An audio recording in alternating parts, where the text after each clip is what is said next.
me hit the button and then I'll let you know. Okay. We're live. Alrighty. Well, good morning, everyone. Thank you all for tuning in to our legislative meeting today on February 5, 2021 at 10 a.m. I'm going to go ahead and call this meeting to order at 10:03 a.m. Moving right on, we'll go ahead and go to the Pledge of Allegiance, actually, sorry. We now give time before the meeting to recognize those who wish to recite the pledge, reminding those in attendance that they are not required to do so. So if you would like to go ahead and do the Pledge of Allegiance with me, it'll be on the count of 3. 1, 2, and 3. I pledge allegiance to the flag of the United States of America and to the republic for which it stands, one nation, under God, indivisible, with liberty and justice for all. Thank you, everyone. Moving on to our roll call and establishment of quorum. So President me, I am present. I have our Vice President of Menifee Valley Campus, Nicholas Singh.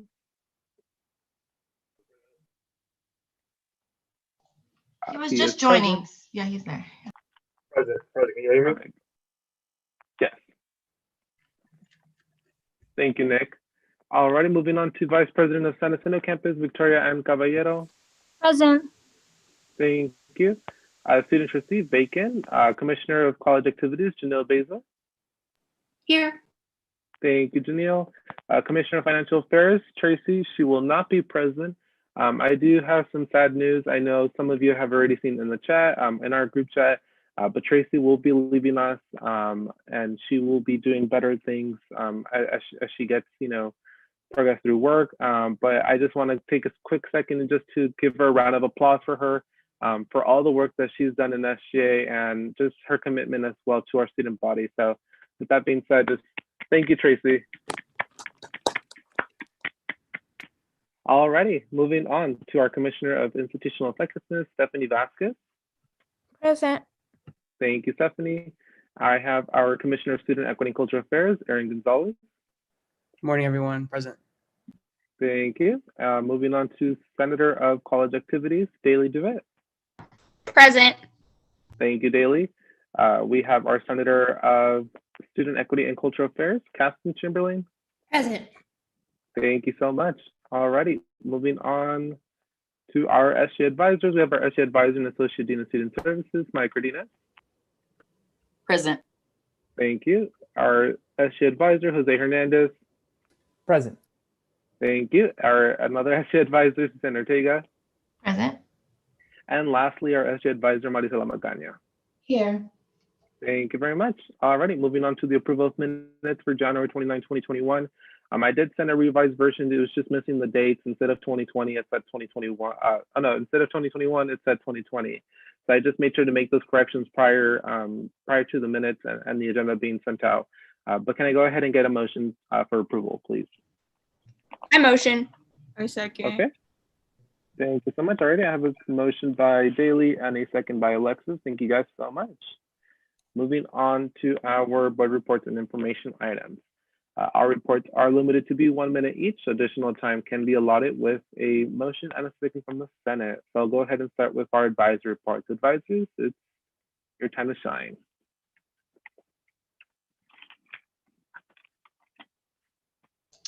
Hello, good morning, everyone. I just want to go ahead and reserve my time for our speakers that we have today. I know we have a really busy agenda, so any updates that I've had to make, I'll reserve them for our next meeting. And I just wanted to give a big thank you to SGA. It's been a very busy week, and I've seen you all in various meetings and committees and whatnot. So just great work, and thank you so much. That's my comments. Thank you so much. Hi, everyone. Good morning. Yeah, so same as Marisela, just a really quick report. I just want to echo, Brian, what you mentioned about Tracy. Super bummed out, but she's going places. We wish her the best. She did such an amazing job in our Financial Affairs Committee, especially spearheading the SGA Relief Fund, which closed this past week. So I just wanted to give her a huge shout out, and also our Financial Affairs Committee. Quick little update behind that. We had a total of 167 applications. 71 applied within the first deadline back in December, and 96 applied within January. And SGA will be awarding approximately $8,300 to our students. So that is super. Awesome job, SGA Financial Affairs Committee. And I'll have more to say on this in the specific line item later on in the meeting. So thank you. Hi, everyone. I don't really have very many updates either. Just you guys have been doing great. Committee started meeting this week, as Maricela said, and you guys were all in each other's meetings. And that was so great to see you guys there and see your voices heard. And then also, as you know, I've met with most of you already individually, and then I have appointments with most of the rest of you next week. So I look forward to catching up with each of you next week. That's all I have. Hey, everybody. So I just wanted to echo all the other advisors in terms of just giving y'all a big shout out. We're definitely in the swing of this semester, which is great. This is what we do. I also want to just give a little plug. We've had some folks who have had to move on from SGA because of, frankly, work commitments, right? We know that that's a real thing right now. I mean, it's always a real thing, but I think it's a particular challenge given the circumstances with the pandemic and just everything that everybody's navigating. So I just want to encourage you all, when you're in your spaces, in your classes, in whatever different spaces where you're interacting with other students, other MSJC folks, if you can please try to recruit, try to look out for some people that you think would be good for SGA as we start, kind of winding down or getting into the swing of the semester, because we just really want to up that recruitment as much as possible, especially as we get into our election cycle in a few months for next year. So just want to remind y'all, if you can do that for me, that would be great. And yeah, and looking forward to a productive meeting. Perfect. Thank you guys so much. Moving on to executive officer reports. Any executive officers would like to report this week? I have a quick little report. Go ahead.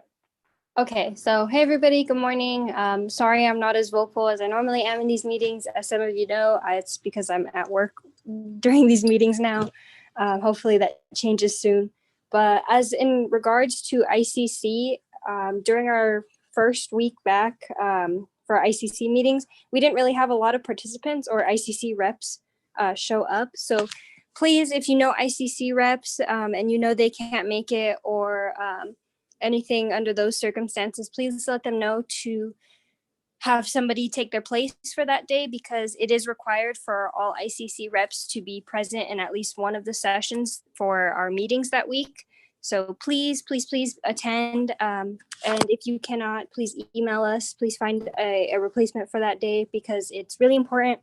And usually we go over a lot of vital information. Thank you. That concludes my report. Thank you so much. Any other executive officer reports?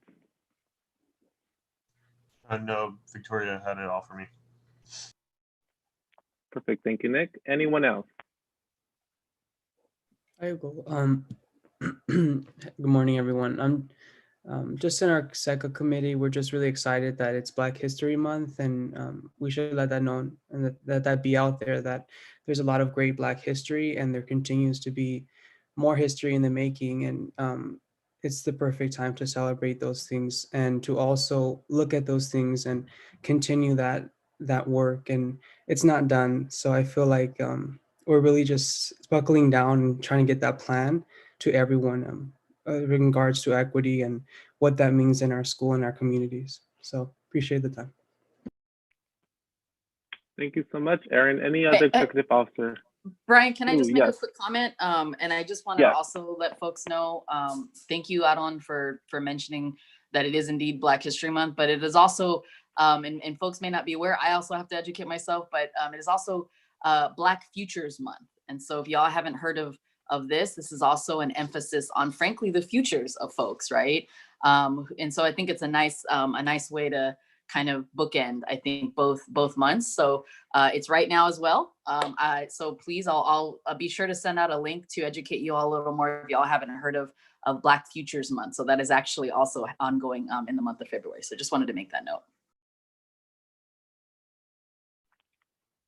Thank you so much. Any other executive officer reports?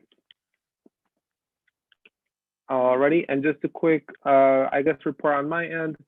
This week has been a little bit busy for me. I've attended various meetings, whether it's our diversity committee, our student success committee. our committee meetings inside SGA as well. I think you guys are all doing a great job, just establishing the time as well as just letting everyone know. So I really appreciate you guys doing that. And if you haven't already, please make sure that you attend these meetings. It's very productive, and we would like as many members possible in each committee meeting.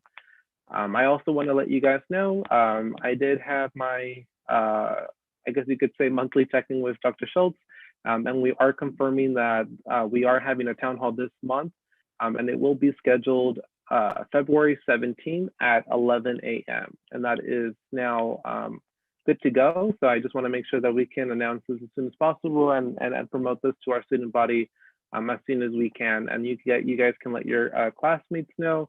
But once again, we are scheduling it for Wednesday, February 17th at 11 a.m. And that should be just about an hour. But we want to get as much students possible to attend that town hall. Also, I just want to go ahead and let you guys know that we are hopefully appointing a new student trustee today, and hopefully we can get that new role filled in as soon as possible once again. And don't forget that if you are looking for scholarships, the MSGC Foundation currently has their application open. So please, please, please, please apply as soon as you can. But that does it for me on my end. I'm going to go ahead and move on to our legislative reports. Any senators would like to report this week? I don't have anything this week. Aaron pretty much pinned it for me. Thank you. Thank you so much, Gaston. Any other senators? Alrighty, moving on to our committee reports. Any committees would like to report this week? Yeah, I'll go. Okay. So, hello everyone. We had our first IE meeting. We're still working on the bylaws and the Constitution. So, like I said before, we are still planning on adding a position change in the bylaws. However, we still need feedback for requirements of making a change. One thing I ask is if you guys can spend the week to think about any requirements that we should add. I know that right now we're discussing whether or not we should add completing a full semester or creating a deadline before switching committees, but I just want you guys to think about any requirements and what we should do. And that concludes my report. Thank you so much. Any other senators would like to report? Or any other committee reports? I apologize. Alrighty, moving on to virtual events. Junia, did you want to talk about anything in regarding to virtual events this week? Yes, so we have one event this week, the SGA Watch Party, Valentine's Day, National Pizza Day. So that's going to be Tuesday, February 9th from 4 to 6 p.m. And so we are still discussing on how to give out the pizza gift cards and if we still should do that. So yeah, and I'll update you guys for next meeting on the progress on that. Thank you, Brian. Perfect, thank you so much. Moving on to our SGA feedback. Kudos, confessions, and concerns. This time is reserved for discussions among SGA legislators related to thoughts, feelings, and group dynamics and group norms. Items on the agenda may not be discussed on during this time. So how is everyone doing? I know I mentioned briefly that I'm just happy it's Friday, but how is everyone else doing? I hope you guys are doing great as well.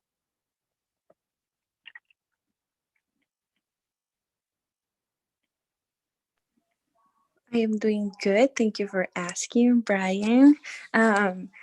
Like the advisors and you mentioned, I am super proud of Tracy's work and I wish I could hug her. She's amazing, such a sweet person and a hard worker. She has been devoted to us and it's been just a privilege to have her and had her on our team. So good luck, Tracy, and your new endeavors, and you know you're gonna move to bigger and greater things, and I'm so proud of you. So thank you.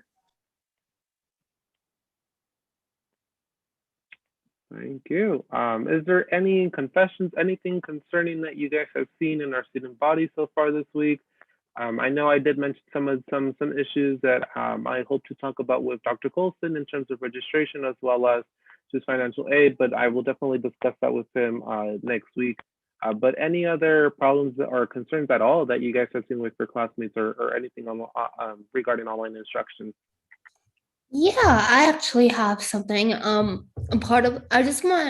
don't really have a solution. I just want to address the students that are upset that the nursing program is no longer taking applicants right now. I just want to address them and say that we know your concern and just that we're sorry that this is happening, and hopefully we can maybe get something figured out soon. Just acknowledging those students in our student Facebook group. Students posted about that, and I just want to make sure their voices are heard.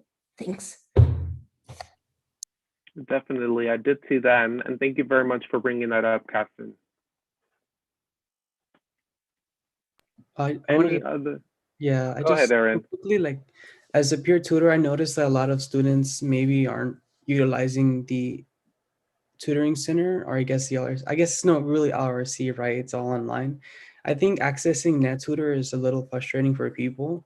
I wish there was a way that people can like having the information on the website, because I don't really see it on the website. Like, all I know is that most classes, it's up to the professor to kind of educate where those resources are at. And I know a lot of students might not have the time right now to be going through that and reading that. So I wish there was a better way to simplify that, because a lot of people would benefit from having someone to, be there to support them and advocate for them. Definitely. Thank you for letting me know about that, Aaron. Any other confessions, kudos, confessions, or concerns? Alrighty, I'll go ahead and move on to our public forum. Is there any public comment on non-agenda or agenda items, advisors? No public comment this week. Perfect. Alrighty, I'll go ahead and move on to our discussion and action items. The following items may be discussed and voted on at this time. 8 minutes per topic with 1 minute per speaker. Members of the public may speak after the discussion by the voting body has closed and before a vote by the voting body is taken. So we'll go ahead and start with our first line item, which is a presentation by Dean Teague on the strategic equity plan and participatory governance restructure recommendations. So I'll go ahead and let her take it away. Good morning, folks. Happy Friday. I'm really excited to be here alongside some of my colleagues that assisted with both of these endeavors and efforts. We're going to try to make it 8 minutes, maybe per topic, with the strategic equity plan and then the participatory governance. We spent a whole hour yesterday just doing the participatory governance presentation to diversity. So we are going to trim it down as much as possible. But I have with me today for the strategic equity plan, Dr. Alma Ramirez, who is our academic dean at San Jacinto, and we have Mary Lou Dillard, who is our interim dean of counseling. And so I will pull up the strategic plan, but if Alma, if you might be able to start us off on the strategic equity plan with Mary Lou. So let me pull it up if that's okay, if I can share. Oh, I cannot share. May I share, please? Good morning, everyone. While you're working on that, I just want to say I miss y'all. I miss students, being with them, hearing from them. So I don't know your feedback right now. I oversee the Learning Resource Center. So that is on my to-do list now, to figure out a better way to communicate that. So thank you for all your leadership. And I really, truly am missing my students. Is it up? It should be. Do you all see it? Okay. Great. Okay. So, it's taken many years to get to where we are right now with our conversation around equity.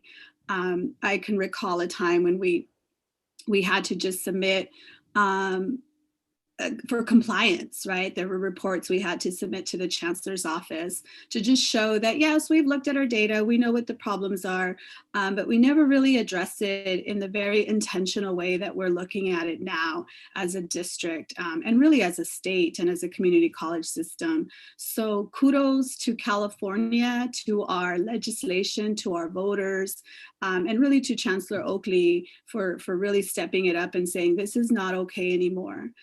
This is where we are as a district, and we've just kind of given you a very brief timeline, acknowledging that the equity work has been going on and will continue to go on until we fully address some of those barriers, systemic barriers that are impacting our students.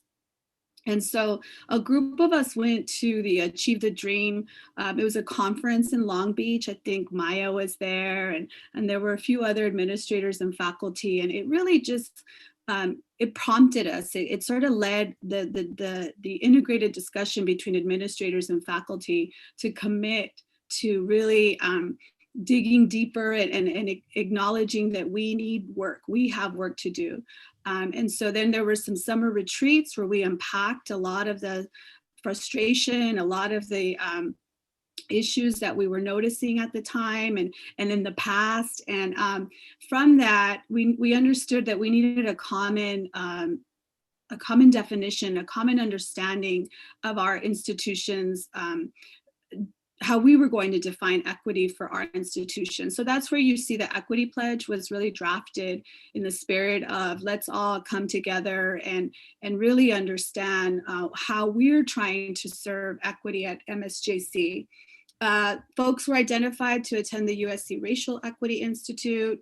The board approved it. We had our equity plan retreats where folks were able to give feedback. And then of course, COVID, right?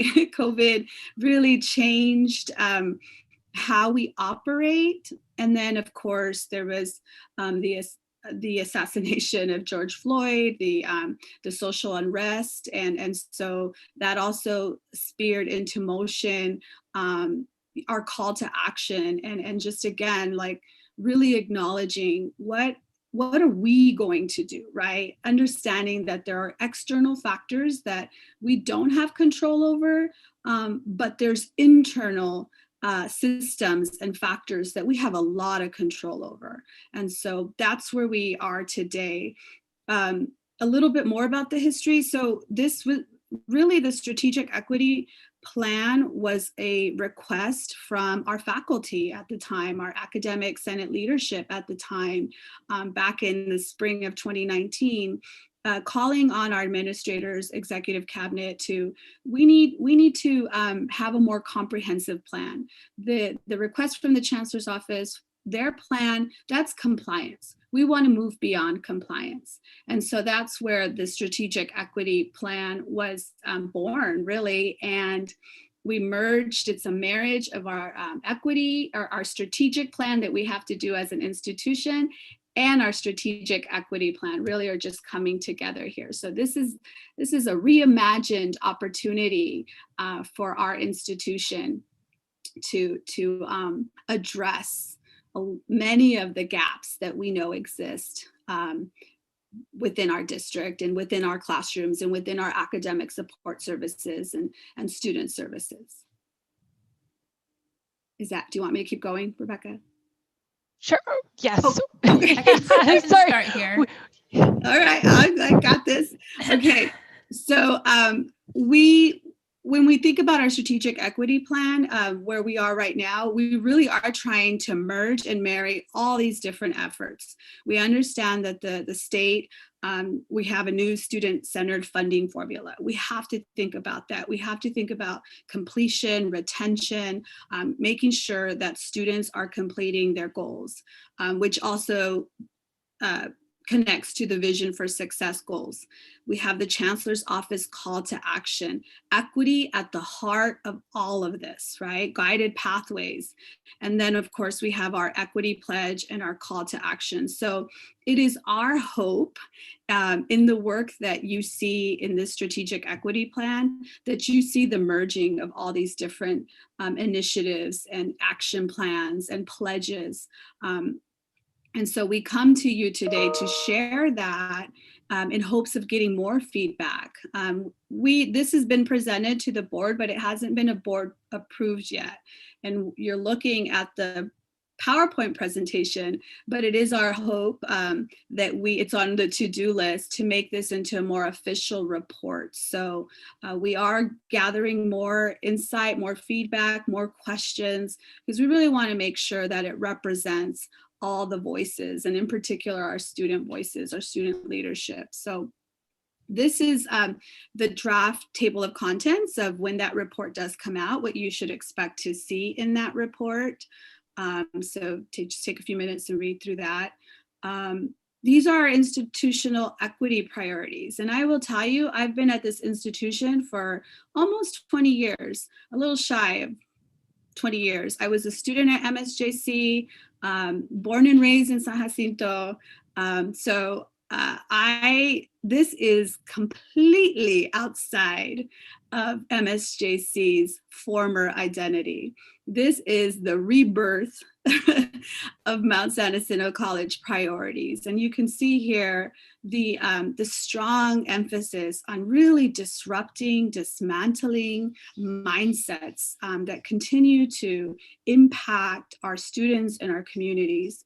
Prioritizing anti-racist policies and practices and procedures, barriers, dismantling racial inequities. I mean, this really, I am so honored and proud to serve in this position when I see these institutional equity priorities. So with that, with all the information that we gathered over the last couple of years and beyond, these are our goals. And I believe there are 7 goals, if I remember that correctly. And so I'm not going to get really deep into them. I would hope that as a body, a student body, you take these and you reflect on them, you ask more questions, you bring it back to your group and into your discussions. But really the goals are to look at, inclusive environments, creating strong entry and exit points, classroom, like that's an area we just really need to hear more from our students. I need to hear that. Don't feel like you have to be silenced. I want to know what is happening in the classrooms, as do other instructional deans. You're the only ones we would know that from. And so the goal, classroom, and I'm sorry, I skip the others. I don't have it memorized, Becky. I'm sorry, that's okay. So you had that one, classrooms. Yeah, classroom, that's climate. Climate, yes, engaging, welcoming, belonging. This is about our community, our local partnerships, high schools, workforce, like making sure that we have those partnerships. This goal 6 and 7 is really like some of the boilerplate stuff that's always included, but it's still important. And we, again, reimagining and rethinking, what does it mean to have an inclusive anti-racist facilities? What does it mean to have fiscal responsibility? And at the heart of that, still thinking about our institutional priorities. When you look at the objectives, these are the outcomes. This is the how-to, the outcomes are the activities. And this is information we gather from faculty, staff, students, the different town halls. We've been taking note, and we've been looking for what Aaron just said, where is that in our objectives, right? And so we are listening, we are taking notes, we're all considering all these voices. And so you'll see them identified in the outcomes that is in this document here. I'm sorry, Brian. Brian, yeah. No, you're good. I just want to make sure that we did reach the 8 minutes. I just want to go ahead and just ask for a vote from the SGA, which I'm sure we'll be good to go. But I just want to make sure I get that done because I want to make sure that we follow Brown Act as well. Yes, okay, thank you. Yeah, no, for SGA, can we get a vote just to give more time for the presentation? If you can give me a thumbs up through your Zoom reactions, I would really appreciate that. We should be good to go. Perfect. Is that for more time or am I? For Are you more voting time, me out? Okay. No. You're good to go. I apologize Okay. for No, for you're disturbing, but I good. wanted to get that done. I apologize. I get excited. So the outcomes are those are the activities. So, and they're not outlined here. That would be a lot of information right now, but you can go to the attachment and you can see specific activities. And I will say a lot of this is already happening and it's already in the works. So we're kind of building the ship while we're also navigating it. So it's good work, right? And it's really forcing us, challenging us to think about y'all in the work that we do and really, make sure that you're represented in that work. So these are the next steps. It's been presented to Senate. It's been presented to classified, I believe. We're here now. And it's just making the rounds around the different constituents and stakeholders so that everyone is clear. This is where we are. This is where we're going. Come along or get out of the way.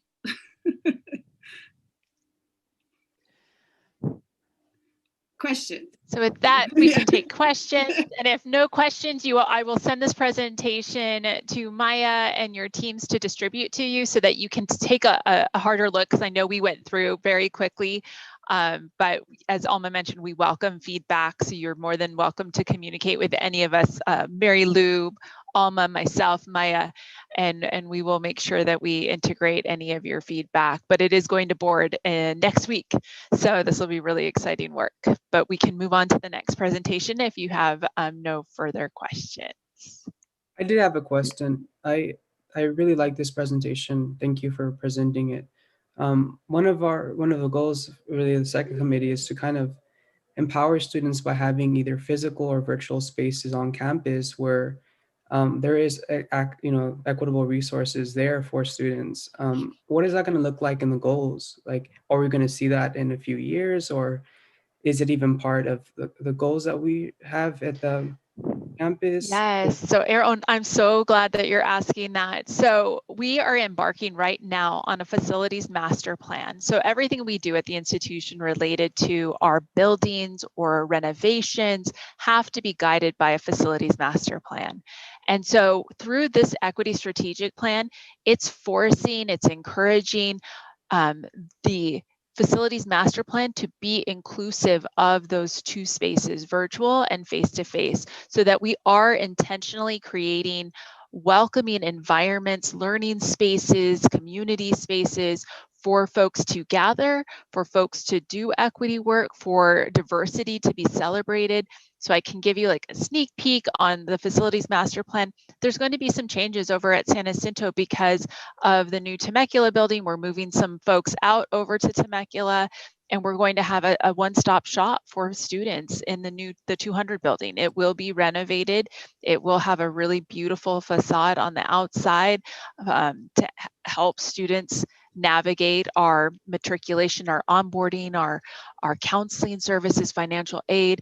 And then when that opens up, other space will become available for a multicultural center.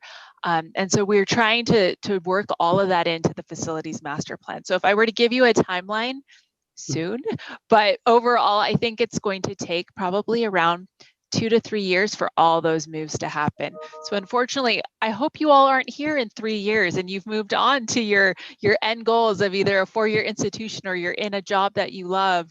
And so the next batch of students will probably be able to have those experiences with the facilities at that point.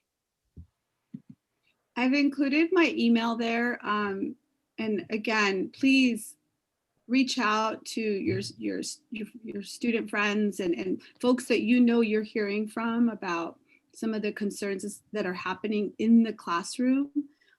Have them come directly to me.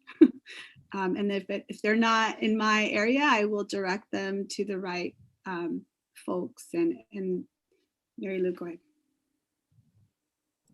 I included my contact also.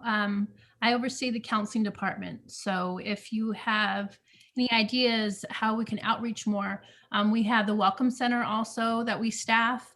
We have new student counseling sessions. So if you do interact with a student that is wanting to come to MSJC, we have new student counseling sessions all year. We have them during non-peak once a week.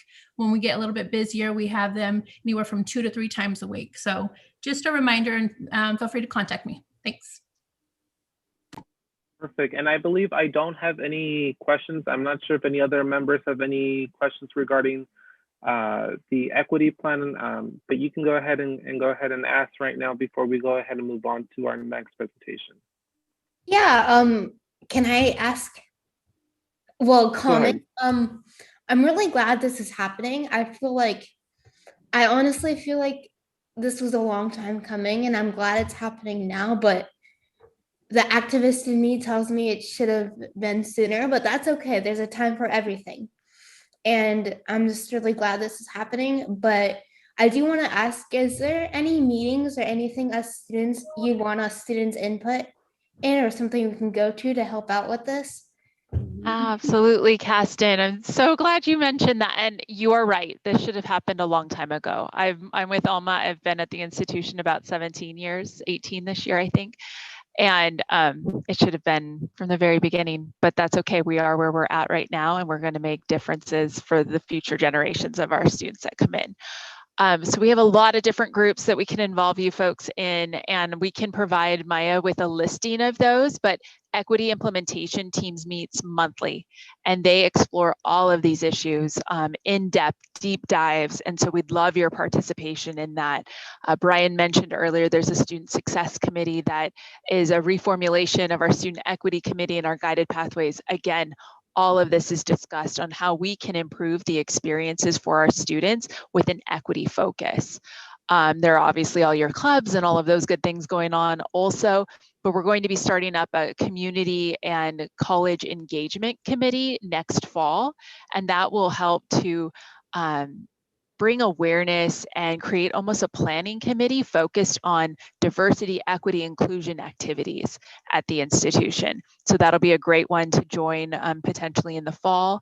And then, to be honest with you, Kasten, all of our committees, we are urging them, encouraging them that equity should be front and center in all of their conversations. So whether you're in a budget committee meeting or institutional planning committee or physical resources where they're talking about our buildings, equity should be at the forefront of all of those. And if they're not, then we need to know, because this is a priority for the institution. That's why it's built into the strategic equity plan. That's a 3-year planning document.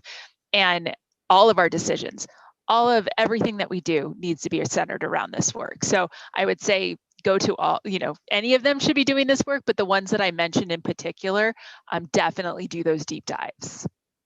Awesome, thank you.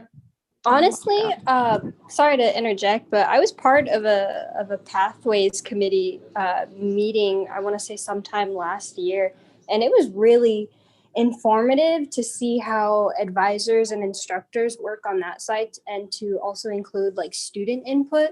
So my input, was heard, recorded, valued, and even discussed. And it's honestly, I recommend it if anybody gets the chance, if they can, definitely sit on one of these meetings and, find out a little bit more about the campus and the college and how everybody gets things structured. It's really intriguing. I highly recommend. Yes, and I believe Maya does have a comment. Maya, go ahead and take it away. Yeah, I just wanted to thank, Dean Teague and Dr. Ramirez Alma and Mary Lou and all the other folks that are joining us right now. I think we don't often get this many guests in SGA, so when we can get y'all here, it's wonderful, and this is great info. I particularly, SGA, want to move your attention from that, which is absolutely the equity strategic plan, which is absolutely the root, I think, of a lot of the work that we're doing right now. But I think it also relates to this next presentation that Dean Teague is going to go over right now, Executive Dean Teague, because this is what y'all do, right? This is SGA in action. Participatory governance is, in fact, SGA. So I want to just think about all the things you've just heard, right? All the changes, and I shouldn't say changes, but philosophical kind of endeavors that the college is going to be going through with regard to equity, and just dismantling all of the, frankly, just problematic and racist things that have happened in the past, not just at our particular college, but all over higher ed. So it's certainly, MSGC is not unique in that way. So all that to say, please censor this next presentation, because this is definitely going to be something that I'd like SGA to concentrate on as we move into next year, because we really got to up our student engagement with regard to these governance committees, because this is where the work really happens in a lot of ways, is in these participative governance committees. So thank you all for being so astute and listening. And I'm excited to hear this next info, and because this is definitely related. It's a lot of jargon, just heads up, and Rebecca and Dean Teague knows this, but it's good stuff. This is the stuff that we all love as policy folks. Thank you, Maya. So I'm going to get through this with Ronnie Armas, who is our Classified Senate President. And if you have any questions as we're going through, I'm going to go through this quite quickly because there is a lot of information, but I'm going to focus on particular slides that I think you will be most interested in and that have most relevance to your work as student government leaders in our institution related to participatory governance. So with that, what we do on a cycle basis is that we have to review, audit, and evaluate our participatory governance structure. And when we say participatory governance, it's a way to ensure that our constituent groups, all of them, faculty, associate faculty, administration, classified professionals, and students have a voice, have an opportunity to participate in our governance, in our decision-making, in the way that we allocate resources. And so that's why SGA is so critically important in all of this, is that you all are providing a conduit for students to voice how we make decisions at the institution through our various committee structures. And so what you see here is just the definition of participatory governance. I'm not going to read it to you, but it is just centering decision-making that is done in a participatory fashion to ensure equitable conversation and feedback and input into the improvements of the institution. What we did is we had a work group established where Brian was your student rep, and Brian met with us weekly. I kid you not, for 3 months solid, where we have been designing the recommendations for the new restructure of participatory governance. And so you'll see some of our student leadership with Brian. You'll have our classified professionals that participated, our faculty participants, and also administration. So we made sure that we had everybody covered and that we all had some insight and input into this new restructure. One thing I do want to point out is that these are recommendations. It is not set in stone. There is still opportunity for things to get adjusted or modified as necessary. And we know that not every student, not every faculty member are participating actively on committees.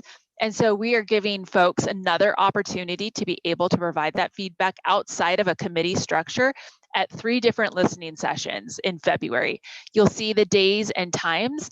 I will send Maya the link so that you can get the Zoom information so you can join in any one of these. You don't have to go to all 3. If you want to come to one and just listen, or you want to share some of the feedback that you've reviewed today, we welcome that. If you are the type that don't want to actually verbalize your comments or your feedback, we have a form for you to fill out that you can provide your written feedback relative to the new plan. And so then you can type that up and send it over to us, and we will have a discussion of and consider those recommendations for changes. Okay, so please know, not only here can you provide feedback, but there are 3 specific listening sessions that we would encourage your participation on. How we got here, though, it wasn't just Brian sitting in a room with us and being like, well, I feel that this should happen, right? This was done in a really strategic fashion where we were combing our ranks for information and feedback about what changes did they want to make to participatory governance over years and years. But a few of those in the fall of last year, we had some faculty focus group and listening sessions that also included classified Senate membership and classified participation so that we could gauge from them, hey, these are things that are broken. These are things that need to be updated or changed.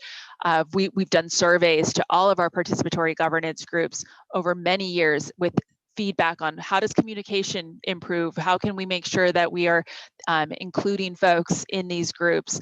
And then also, you know, it was Victoria had mentioned about our guided pathways inquiry groups that she participated on.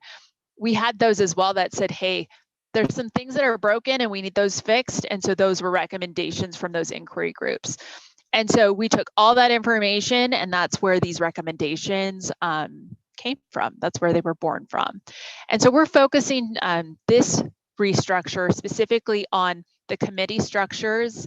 We redefined what a committee, implementation team, subcommittee groups are, because we were spaghetti soup, or I will say just very fragmented. We had ad hocs, we had advisories, we had, you name them. We had all sorts of groups and we didn't know what they did or who they reported to. So we needed to clean that up.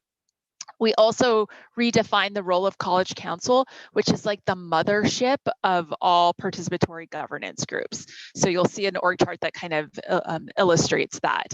And then we redefined what the roles and responsibilities of chairs for each committee, and also of our committee membership. So if you're a committee member, what is your role and responsibility? You know, what are you signing up for when you participate? So that's kind of where we started. So this is an image of what participatory governance looks like right now. So those black boxes are all Board of Trustees. You have our Superintendent President, Dr. Roger Schultz. You have Executive Cabinet, which is comprised of our Executive Deans and Vice Presidents. And then you have College Council, which I said was like the mothership, right, of all participatory governance committees. And then in those ruby color boxes are all of our participatory governance committees. So as you'll see, we have a lot of them. Many of you participate on some of these. And that's the existing structure as of today. This is what it looks like. We are changing that structure to look like this. So when you see this new model, and I'm sorry, I know that you can't see everything, so let me, there, now hopefully you can see them. It might have shrunk it a little bit, but that's okay. So this is the new model. So you'll see that in the purple, we've had some changes to the participatory governance groups that were listed before, and I'll outline those for you. So we used to have a student equity and achievement committee, C. That is now turned into a student success committee.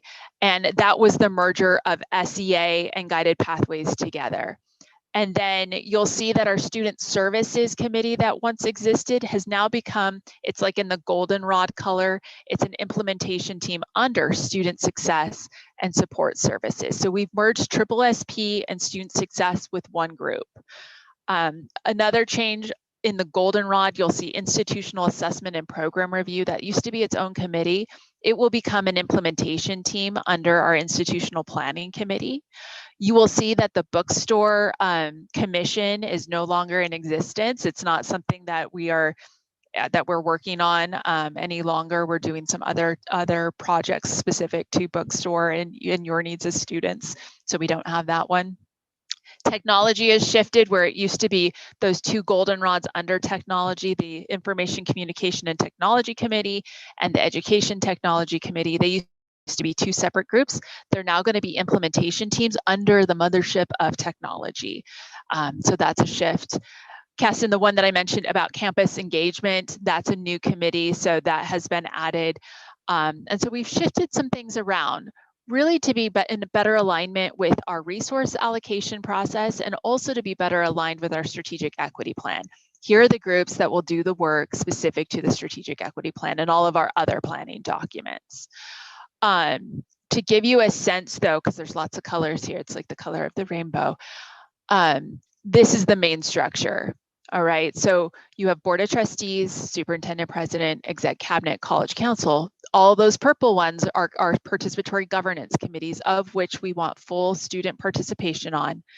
And then committees have the opportunity to then create subcommittees that are focused on continuous work of that committee that are comprised of members of the participatory governance committee. They're also able to create work groups, which are for like standalone projects or initiatives that are kind of like one-time projects.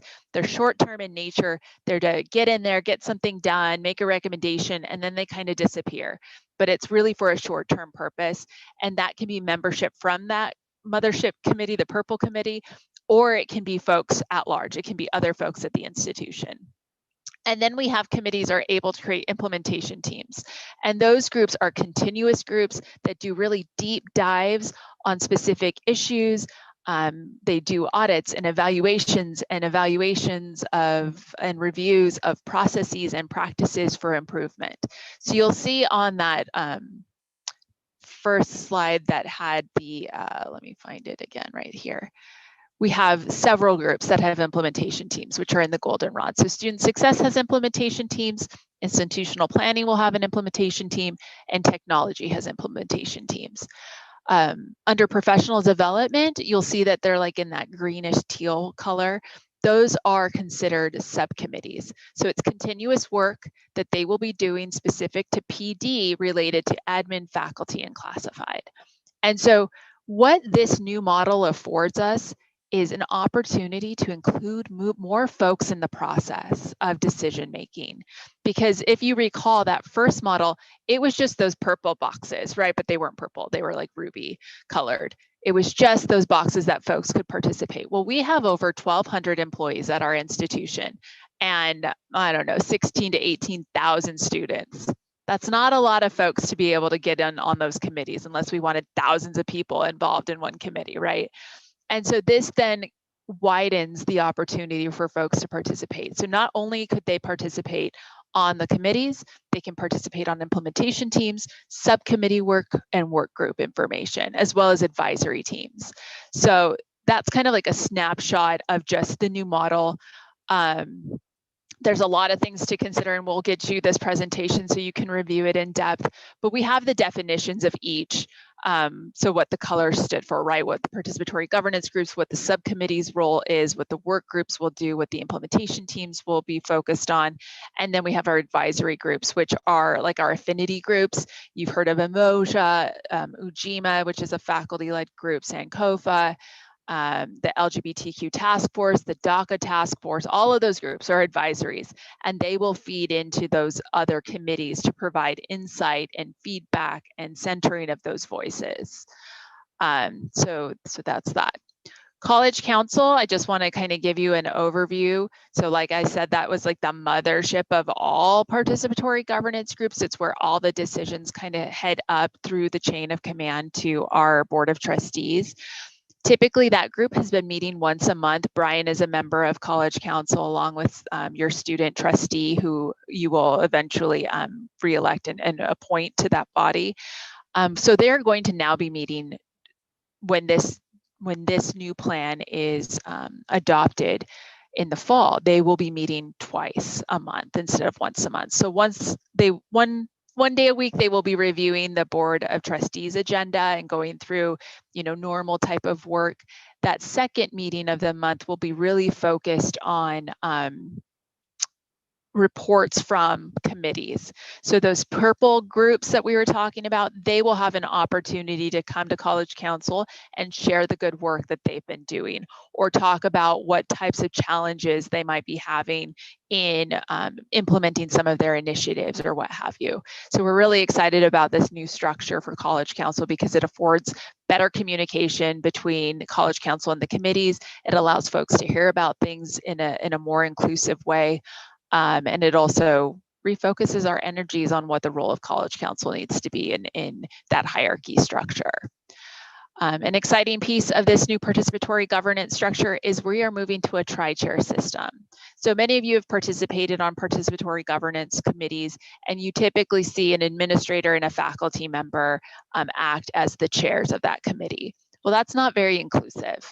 And so we needed to ensure that our classified professionals have a seat at that leadership table so that they can help design the agendas and guide and facilitate the conversation in those committees. So each of those purple groups will have a tri-chair system. Some of the implementation teams may also have tri-chairs as they are designated. So be on the lookout for that. And it also allows for our classified professionals to have more opportunities for leadership at the institution. So that's really exciting. Here's just an outline of what those responsibilities are for those tri-chairs. You know, they monitor the membership of the committee. So if somebody bumps out, they fill that with conversation from the appropriate Senate or SGA. They review the charge of the committee on a 2-year basis. They set the goals and develop strategies and objectives to achieve those goals alongside the committee membership.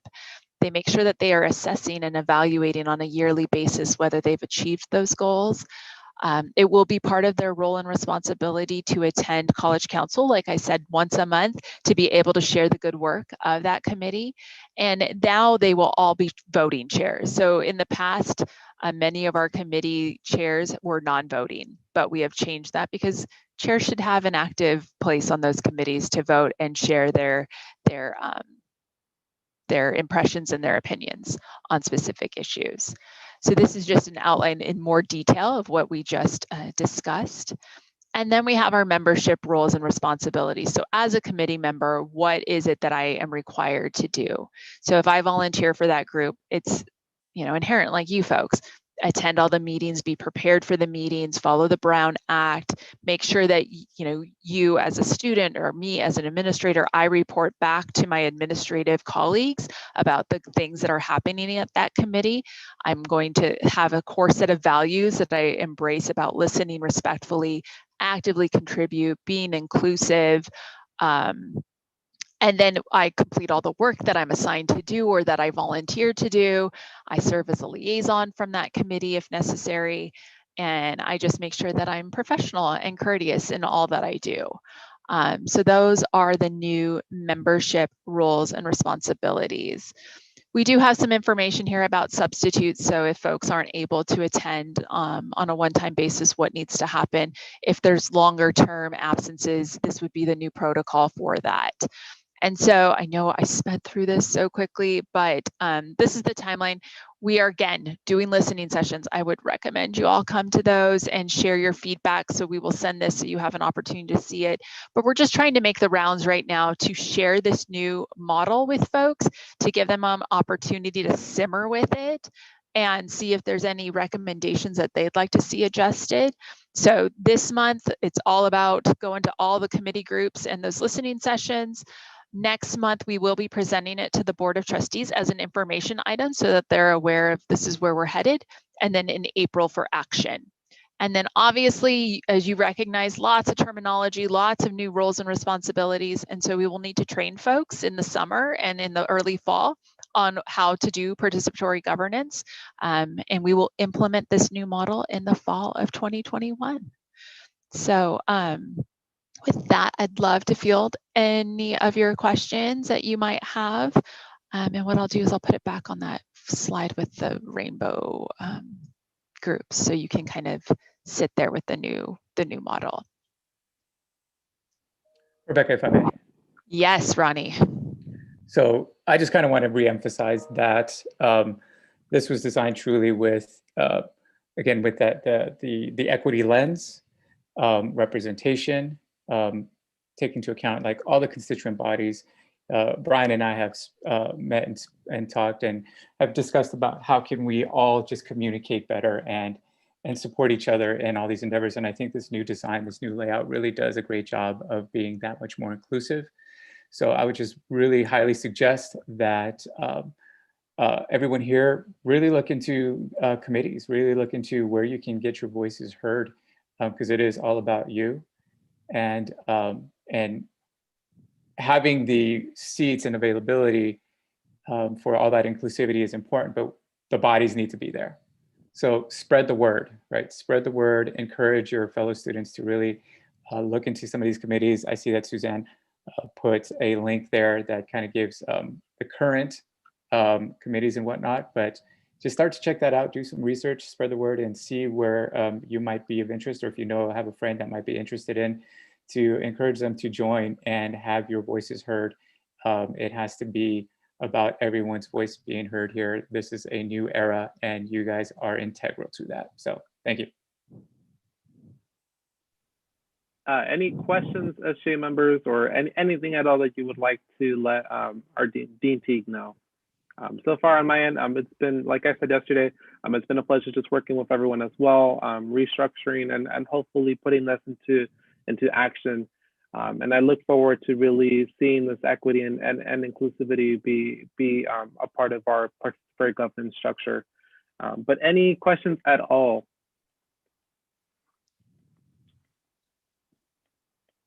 All righty, I think you did a great job, Dean Teague. Thank you so much once again for being here with us.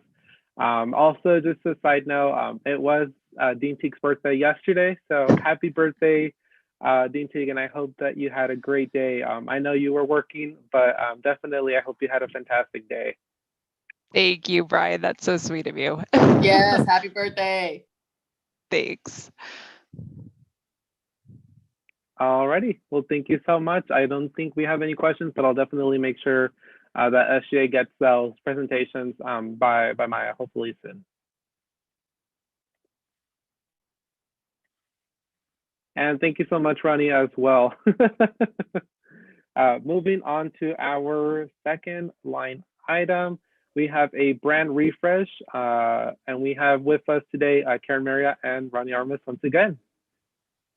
Great. It's so nice to be here and see you all. I'm going to share my screen here. So if you'll hold on a second. Oh, I've got to wait till the other screen stops sharing. Okay, you could go ahead now. Okay. Great. All right. So we have been hard at work with a couple of branding projects at the college, and one of them's the TV and radio, which I don't know how many of you know that we have a radio station and a TV station. The radio station's kind of on pause, but if you have Frontier, you can see our TV station on channel 45.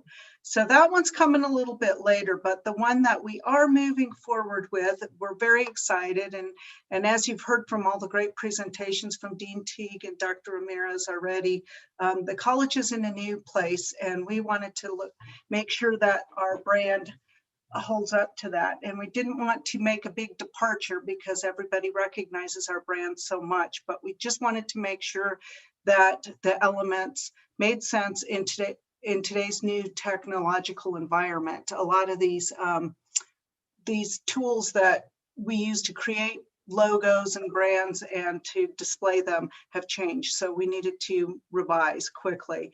So this is just a refresh of the college and the athletics brand. And my PowerPoint doesn't want to work. That's fantastic. You guys can see what's on the screen there, right? Oh, there we go. Can you see that? Yeah, we could see that. Yes. Okay, great. So like I said, we wanted to make sure things were modernized. The logos that we had in place for athletics and the district side of the house were created before social media was even a thing. I think MySpace was popular maybe back then, but that was about it. And I don't know if you guys even know what MySpace is.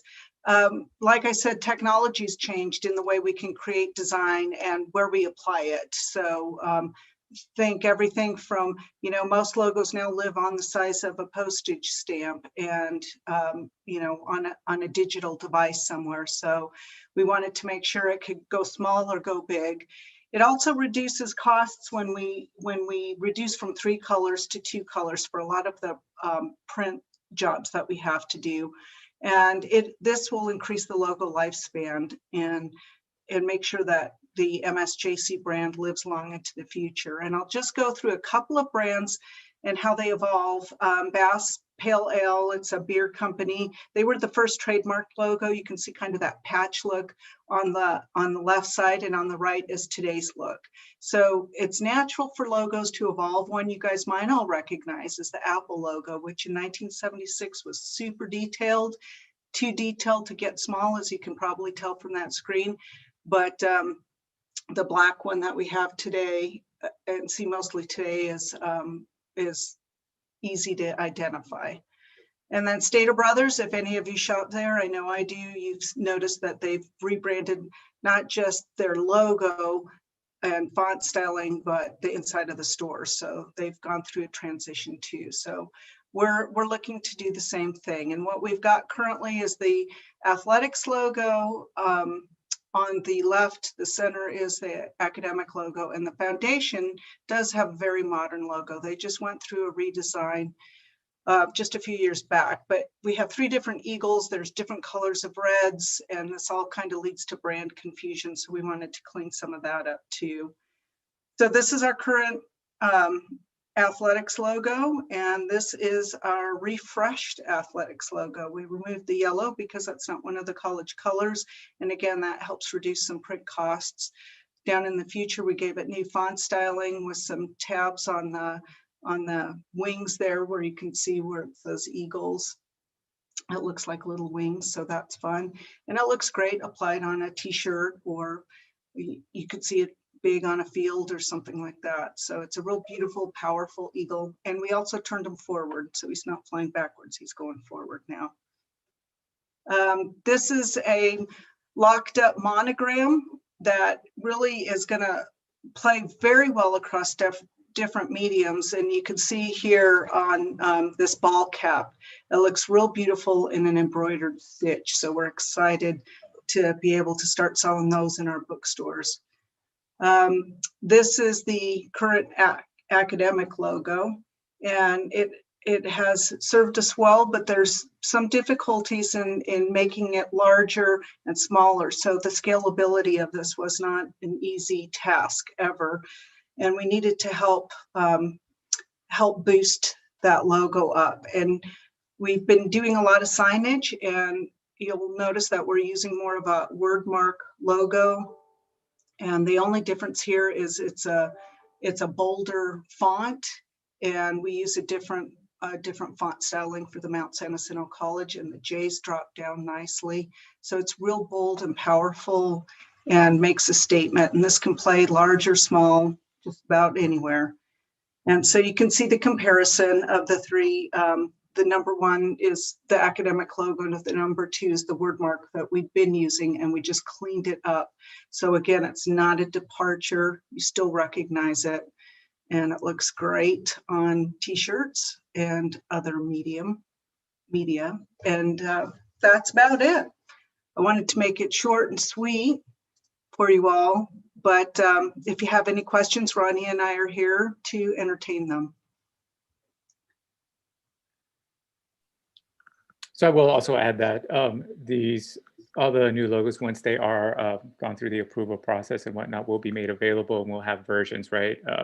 Depending on use, if you need an all white, an all black, with background, without background, all those variations will be made available at a link that will be accessible. And that's it. And also in terms of apparel, right? There will be, that's something we'll be looking at, and a lot of that stuff will be produced in-house. So you can, in the future, looking at those caps, sweaters, t-shirts, and spirit wear and whatnot. So hey Ronnie. Yes. So Maya here. So I'm bummed because we just ordered a bunch of giveaway items for our drive-through events that are happening, but we had to get these orders. That's okay. In. Yeah, but we haven't ordered t-shirts yet, and I know Ronnie held off for us, so thank you, Ronnie, because we were going to order t-shirts. So we are still going to do them. We're going to go through the print shop. Is there any way that we could get the eagle? That eagle logo seems pretty cool for maybe some t-shirts, but we're trying to do this drive through March 3rd and March 4th.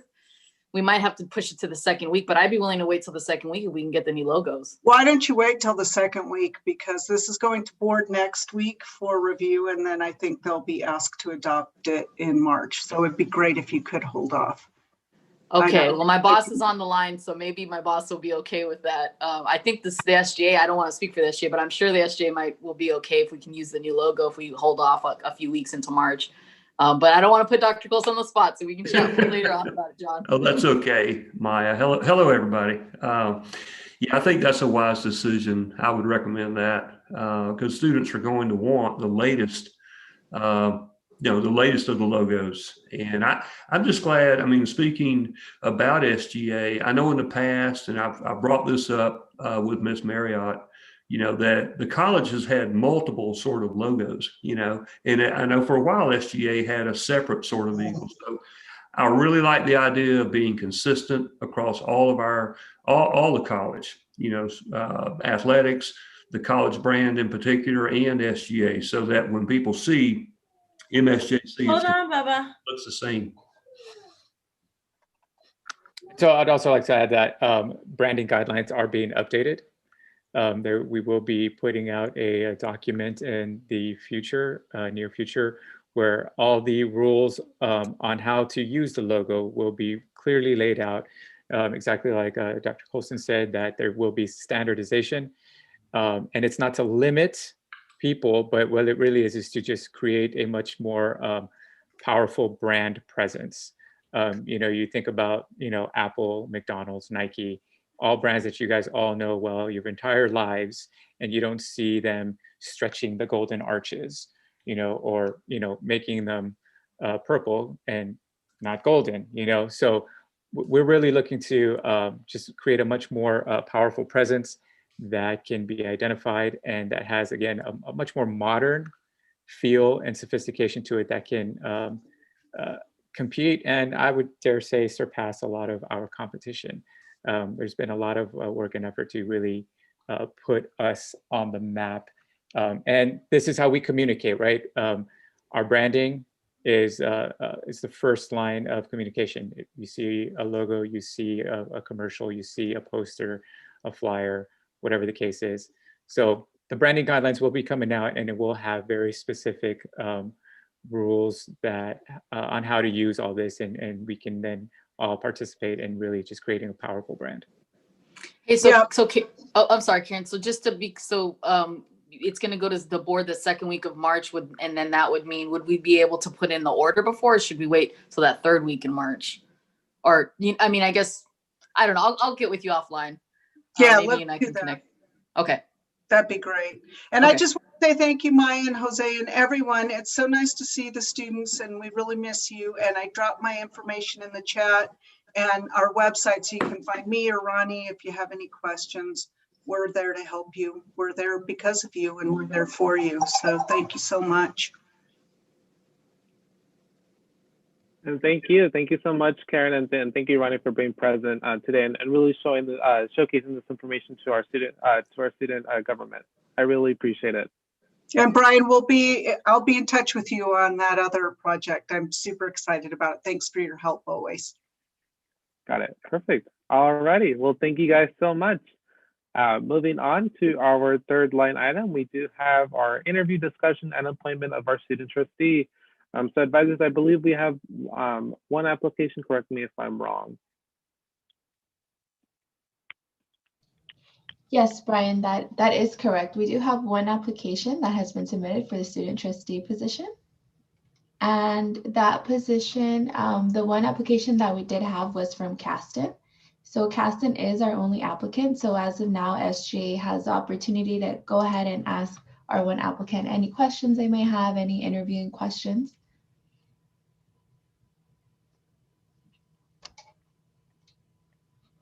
Yes. Any questions for Caston? She is seeking the role of student trustee from being a senator of Student Equity and Cultural Affairs. And I have questions, but I'll definitely wait. I got a question. Go ahead, Nick. What's it called? What made you want to switch to being a student trustee? Yeah, sure. So my main thing about being a student trustee, that's a really good question, is that as a student trustee, I want to be someone who gets the work done, someone who gets really involved with the campus. And as a senator, I am involved, but I love the Board of Trustees meeting. I'm one of the few students that really enjoy watching them. I think it's really fun. And I just want to be involved with the Board of Trustees. I want to be involved with SGA. I've been involved since fall of 2019. So I just want to get more involved, get work done, and advocate for students. Does that answer your question, Nick? Yeah, just wanted to know a little more. Yeah.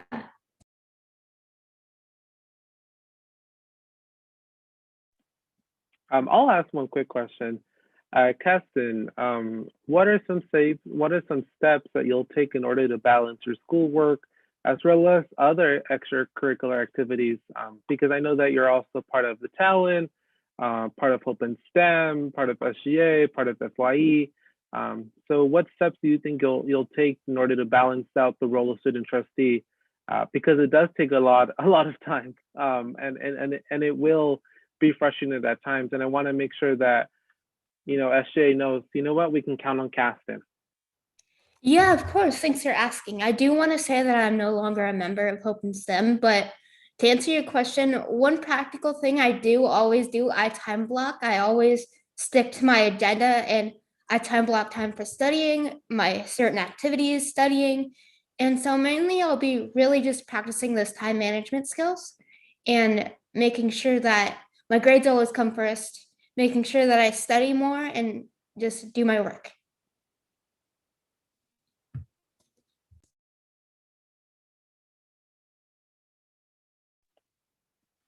Any questions for Caston?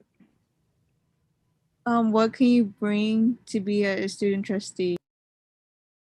Yeah, thanks, Alexis. I think that I have an advocate's heart. I feel like I'm always wanting to ask questions and engage through my experience. We know that I'm always asking questions, and I feel like on a bigger scale, I can do that with our school faculty a little more and just start asking questions and get things in motion. For example, I just want to advocate for students and hear their voices. And if something comes up that students are concerned about, I want to address it with everyone at the school if they're comfortable with that, of course. Comfort is the main thing. But I just really want to advocate for students and make sure that every student is heard equally.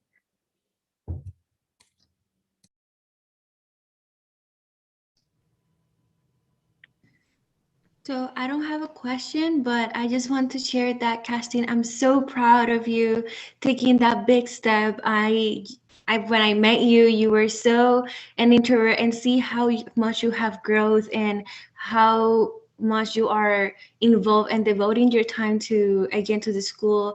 I can say that as a former student trustee, you will love it. It's a lot of work, teamwork with Brian, and just being the voice of the student is something so important and so crucial that the school need to have that student voice. You're gonna speak for all of us and work for all of us. You're gonna fight for those things that we need on campus. And I'm so proud of you, and thank you for jumping on the board. So thank you again.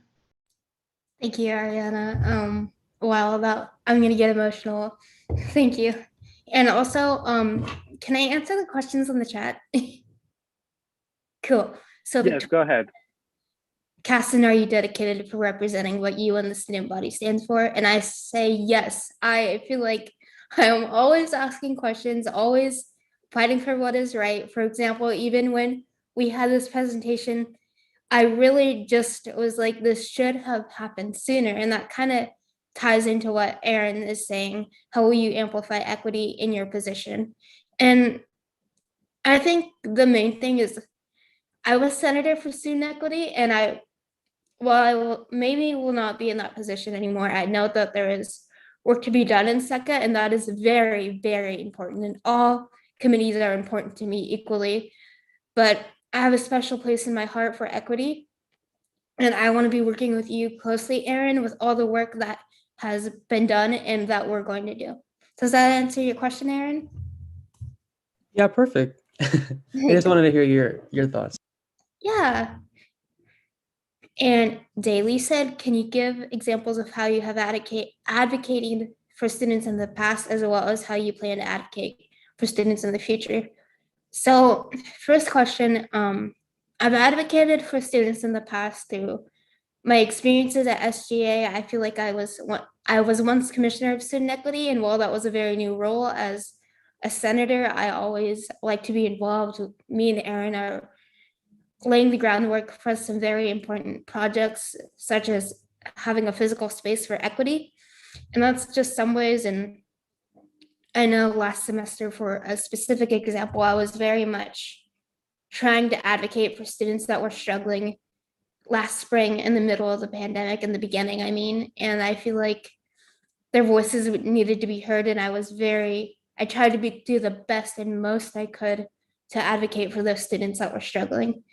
And as I just plan to keep doing that more and advocating and interacting with students and just building a relationship with students. I think it's so important that while I may have a leadership role, I think it's important to be a peer before a leader sometimes, just before trying to describe it. I think it's so important to be a peer as well as a leader, I guess I should say, because having a relationship, a trust is so important to advocacy. Does that help, Daly?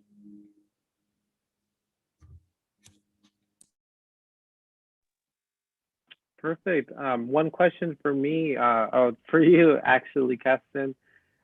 What is one goal or some goals that you would like to accomplish if appointed as student trustee? Yeah, I think I want to just make sure that the board is on task and always there for the students, and make sure all the committees that I may or may not be involved with are on task for the students, and first and foremost, the students always come first. I think something that I do want to lay the groundwork on is getting a physical space for equitable students, so that students who need an equitable space, I think everyone can, but like a cross-cultural center, I feel like we need that. And as a student trustee, I will do everything in my power to help with that.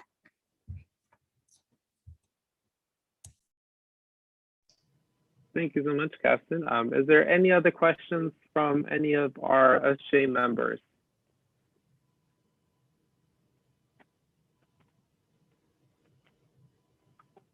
Alrighty.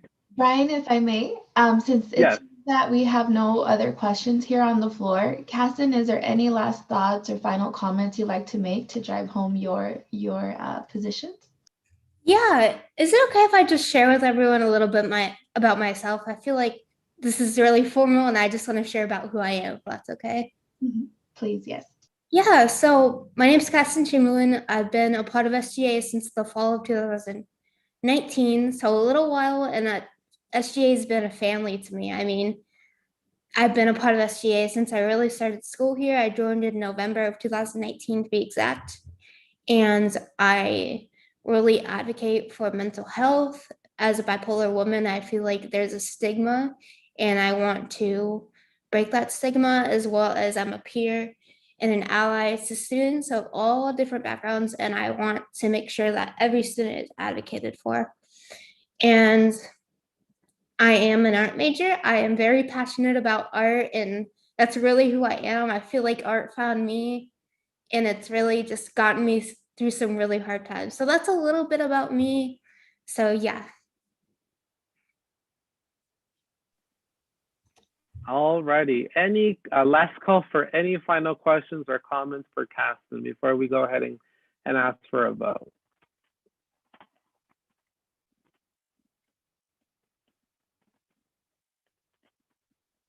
And then we do have one comment from Stephanie. She said, Keston, I see how extremely passionate you are thinking of our MSGC students, and you'll be a great leader for this role. And I also have to say, thank you, Keston, for applying.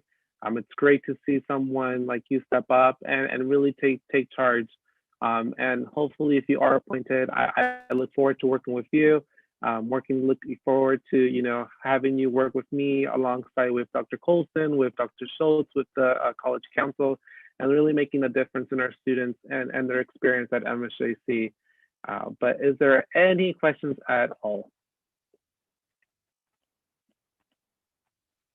Alrighty, we'll go ahead and ask for a vote then. All those in favor of appointing Keston Chamberlain as our student trustee, you can go ahead and say aye or give me a thumbs up. Aye. Aye. Aye. Aye. Alrighty, I have 5 members there. All those who oppose. No opposing, and then any abstentions? Alrighty, I did not see a vote from Victoria, and I did not see one from Janelle. I know Janelle is not here on the line right now, so I'm gonna have Janelle as an abstention. Oh, Victoria, wait, I'm here. I'm here. Sorry. Okay. I'm at work. I'm sorry, guys. No, you're good. You're good. We just want to make sure that we can record your vote. Yes, it's a yes. It's an I. It's a yes. It's a C. It's everything. Perfect. Alrighty. So by majority of rule, I would like to finally say we have a student trustee. Congratulations, Caston Chamberlain. Congrats, Caston. Thank you. And I Congrats, look forward Caston. to just sending all those dates and all this information. Will definitely be in contact with you. But thank you so much for applying, and I look forward to seeing you as our student trustee. So thank you very much, Caston. Thank you. I'm looking forward to it. I'm so excited. Thank you so much, everyone. All righty, moving on to our fourth line item, discussion and approval of Ariana Rodriguez Margano as our Commissioner of Public Relations. Any questions, any feedback that you would like to give SGA, Ariana? Nope. Thank you for having me. I've been working or SGA for the longest, and I'm very passionate. I actually was the Commissioner of Public Relations before. It's been super fun to always advocate, document all the events, and just let everyone know what we are doing, and of course support other clubs, programs on our social media, and communicate and have that network with other folks. And it's been super fun, and I already have been working behind the scenes. What is the Commissioner of Public Relations? Again, I've been so grateful for all of you to have me, and for trusting me on this position. So thank you, everybody. If anyone has a question, let me know. Why did you decide to go back to being the Commissioner of Public Relations? Thank you. So I decided to be back on the Commissioner of Public Relations. I believe, again, I'm all about social media and documenting and being able to just show our students what are we doing, how we support, because I know all the committees plan so many events, and I would like the students to see how involved we are, that we are there for them. And being on this position allows me to do that, just to show the students at MSJC community what we do and how we support them. So thank you.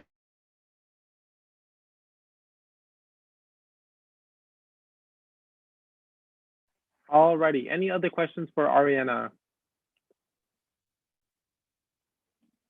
Alrighty, I'll go ahead and ask for a vote. All those in favor of appointing Ariana Rodriguez as our Commissioner of Public Relations, please say aye or give me a thumbs up. Aye. Aye. Perfect. All those that oppose?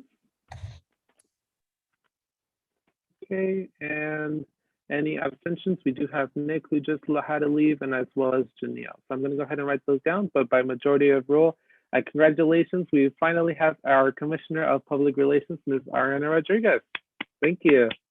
Yay, Ariana. Yay. Alrighty. Thank you. Thank you. Alrighty, moving on, we do have our fifth line item, Film Appreciation Club, to present some information on the moving, streaming, and renting fees. We were supposed to have a member from the Film Appreciation Club be present, but they are not present right now. So I'm going to go ahead and table this line item for next week's meeting. But can I go ahead and get a motion for that one, please? A motion. Thank you very much, Alexis. And can I go ahead and get a second? I second.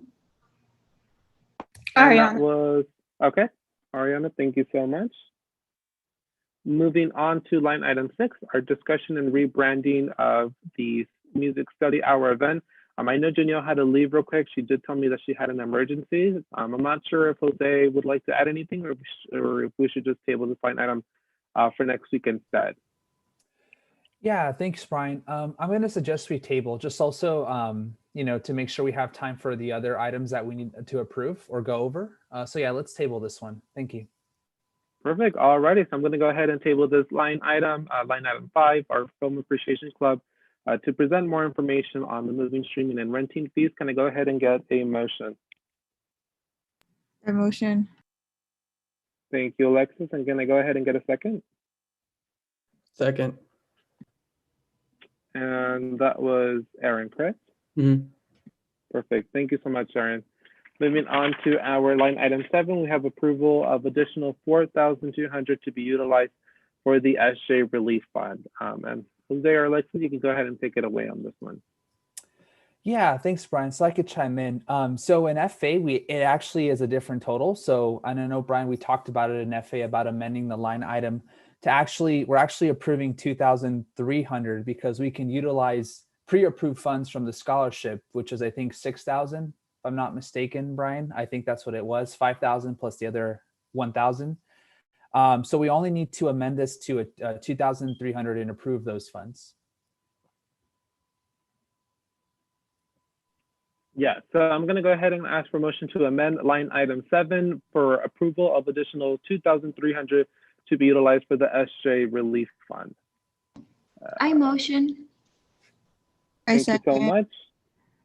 Alrighty, and we have Alexis. Thank you so much. Alrighty, and now can I get a final motion to approve the amended item for the approval of additional 2,300 to be utilized for the SGA Relief Fund? A motion. Thank you very much. A second, please. I can second. Ariana. Thank you, Ariana. And since this is financial matters, can I go ahead and get Stephanie? This is your time to shine.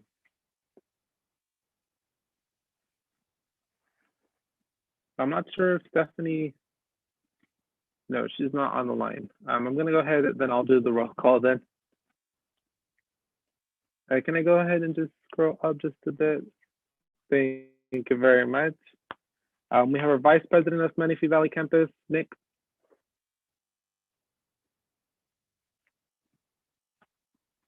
He had to get off the Okay.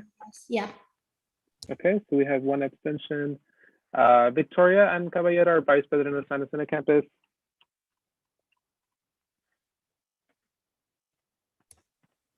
She gave Yes. a thumbs up. Yeah.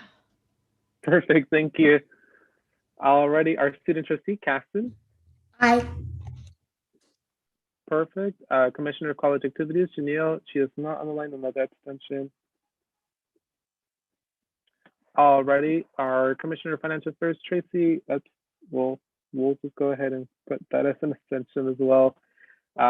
Commissioner of Student Institutional Effectiveness, that's also an abstention. Commissioner of Student Equity and Cultural Affairs, Aaron Gonzalez.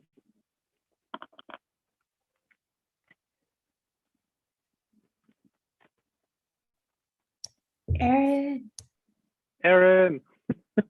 I'm so sorry. I just had to step out to use the restroom. What's going?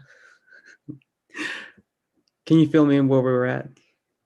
Yes, we are currently voting to approve 2,300 for the SGA Relief Fund. Motion on that. Sorry about that. You're good. No worries. Thank you, Aaron. We have our Senator of College Activities, Daly. Aye. Thank you very much. Our Senator of Financial Affairs, Alexis. Aye. Thank you very much. Our that's it. Well, I also forgot our Commissioner of Public Relations, Ariana. Aye. Thank you very much, Ariana. Alrighty, so we go ahead and approve $2,300 for our SGA Relief Fund. Perfect. Thank you guys so much. Alrighty, moving on to our next line item. We have approval of funds not to exceed $60 to purchase pizza gift cards for our SGA Netflix Watch Party event on February 9, 2021. Can I go ahead and get a motion of approval for this line item? I motion. I second. Alrighty, thank you so much, Staley and Alexis. I'm gonna go ahead. We'll just go ahead and do another roll call, please.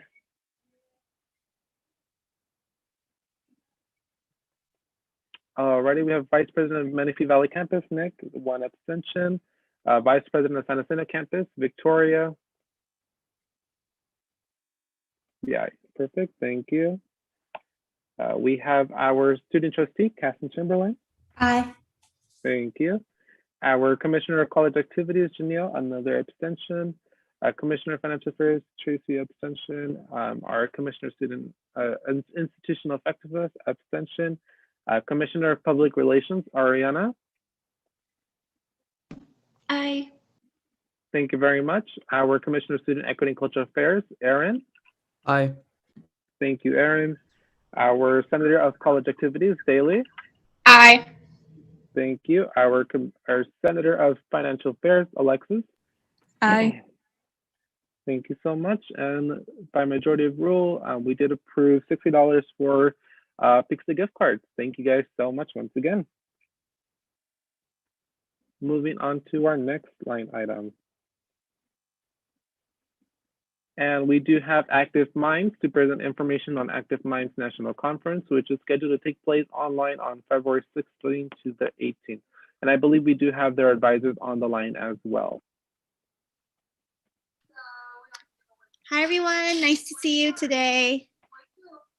All right, so we're going to be mindful of your time and not take up too much space here, but in the chat, I went ahead and copy and pasted the link for the annual Active Minds conference.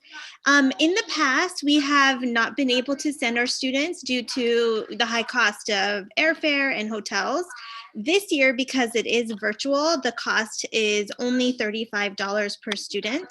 If you click on the link, you'll see that there's going to be guest speakers like Justin Bieber, Alyssa Milano, and other celebrities that are mental health activists. And it's a great place for students to connect with one another and get the resources to bring back to Active Minds and to MSJC to further our mental health activism.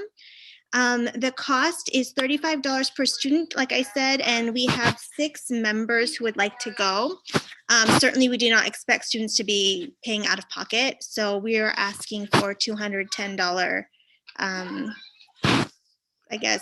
scholarship or sponsorship to help these students, have a great weekend and, or no, it's not a weekend. I think it's a Monday through Wednesday event, just to get some resources and, meet some celebrities too.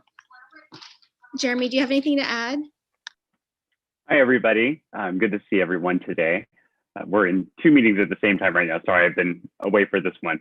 But yeah, we talked to the students and they all seem really, really excited about this. They would love to attend. And a lot of the students in our club are, they are clinically diagnosed with a number of mental health disorders, and they're very open about their diagnoses.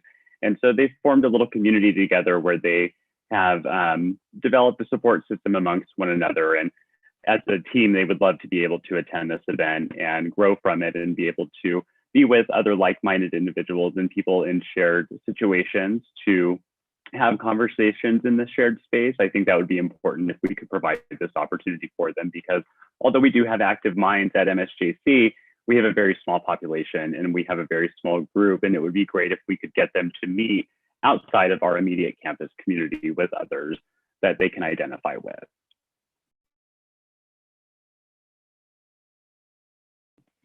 Perfect. And the reason why we made it $300 is just in case any SGA members were interested in attending as well. We just wanted to provide an extra cushion of money. That way we can have more participants be a part of this conference. But the 300 may or may not be used depending on how many members are approved, but we want to make sure we have an extra little cushion there for Active Minds. But is there any questions at all?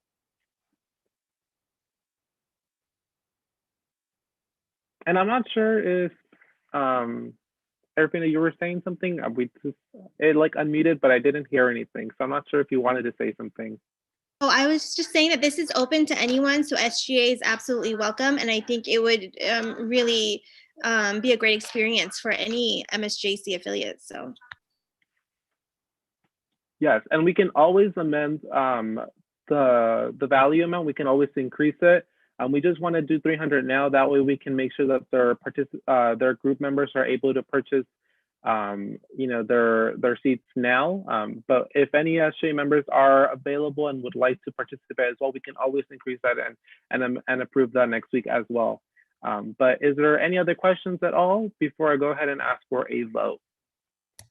Yeah, I just have a comment. I think it's a really good thing as someone who is bipolar myself. I am definitely interested in this. I think it's a really good cause for students to also get together with like-minded individuals to just be themselves. And I think it's a really good idea. So thanks for bringing this to our attention.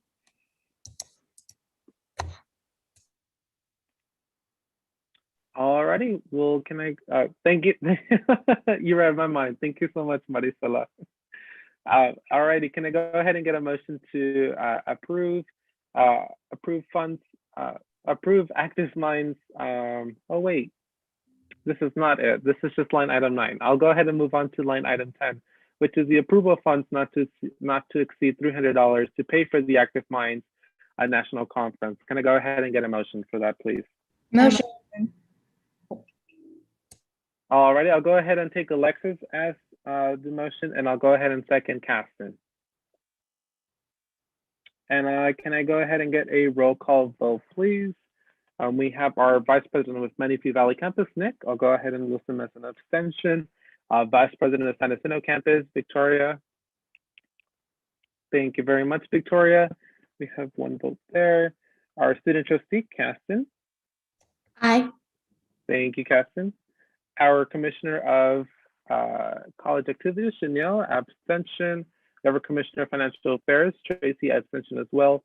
Commissioner of Institutional Effectiveness, Stephanie, abstention. Commissioner of Public Relations, Ariana Rodriguez.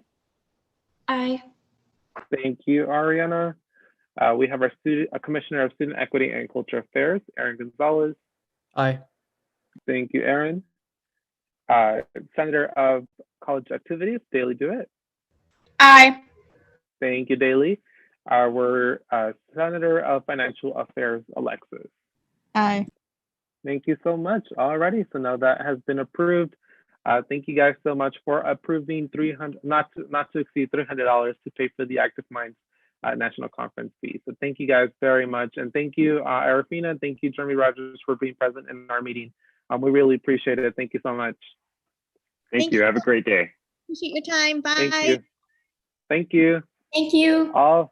Alrighty, moving on to our last agenda item for today. Rescheduling and approving a new meeting date for the SGA Legislative Meeting on February 12th. This is next week's meeting. The college campus is closed, so we want to make sure that we can reschedule something within the time frame that works for everyone. Is there any dates that anyone has been thinking of? I'm not sure if Wednesday at 10 a.m. works. That's usually when we have our music study hour. And I feel like that would be best convenient to have it scheduled there. But is there any other dates that you guys would like to see?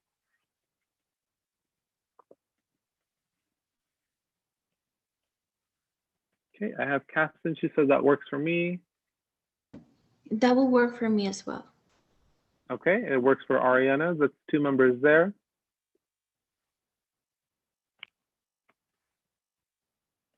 I'm going to class back into the Zoom. Alrighty, and I'm pretty sure for this meeting, I don't think we'll have a lot of agenda items as we did this meeting. It'll be fairly quick as well.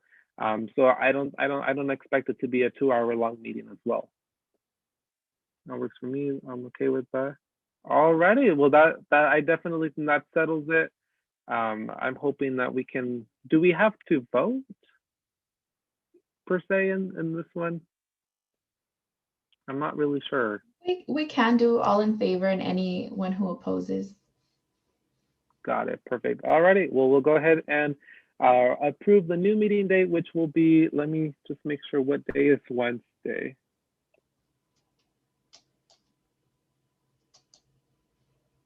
Wednesday, December 10th at 10 a.m. So once again, I'm approving the day of Wednesday, December 10th at 10 a.m. Yes. February 10th. February. I was Oh, saying December. Oh, I was like, did I hear December?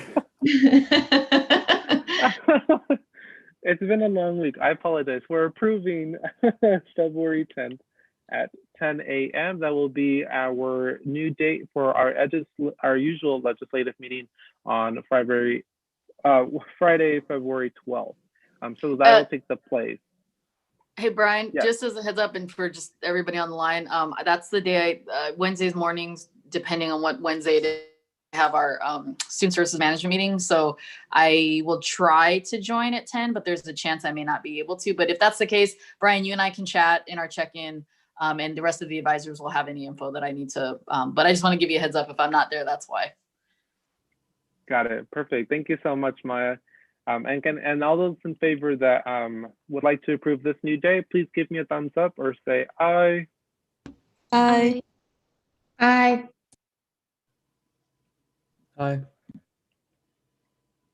Alrighty. Any abstentions? We do have 4, and I'll go ahead and write them down. Alrighty. And any nays? Alrighty. Perfect. So it's been settled. We have our new SGA legislative meeting that is scheduled for February 10th at 10 a.m. Thank you guys so much. And that concludes our agenda items for this meeting.